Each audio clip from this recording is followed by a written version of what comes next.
নমস্কাৰ বন্ধু বান্ধৱীসকল, এছকে jobs update চেনেলটোলৈ পুনৰবাৰ আপোনালোকক স্বাগতম জনাইছোঁ।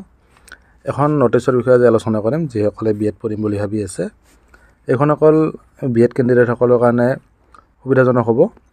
নটিচখন মুকলি হৈছে আজি 7/8/2025, 7 আগষ্ট 2025 মুকলি হৈছে।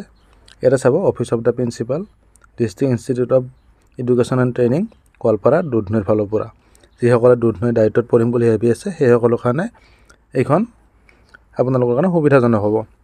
চাব ইয়াতে, application for admission into first year of second year BEd course for the session 25-26 invited to fresh candidate qualified through, যি আপোনালোকৰ এণ্ট্ৰেঞ্চ টেষ্ট হৈছিলে। ফিল আপ দ্য ফলোয়িং ভেকেঞ্চিত ইন ডাইট গোৱালপাৰা দুধনৈ। মই ডাইটতে কৰা গোৱালপাৰা দুধনৈত। তো আপোনালোকে এইখিনি চাই ল'ব, ভেকেঞ্চি কিমান আছে, ভেকেঞ্চি পজিশ্যন।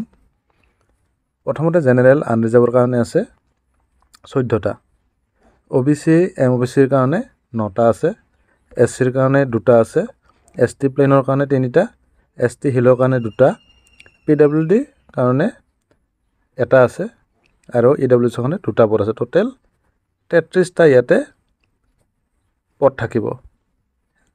মুঠ পদ 50টা হয়, বাকীখিনি ডেপুটেশ্যনৰ কাৰণে ৰখা হয়।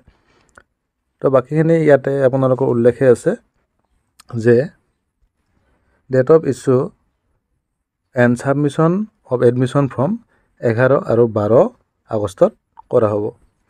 অফিচ আৱাৰৰ ভিতৰত আপোনালোকে আহিব লাগিব। মেৰিট লিষ্ট ঘোষণা হ'ব, লগতে ৱেইটিং লিষ্টো ঘোষণা হ'ব 16 আগষ্ট তাৰিখে 3টা বজাত।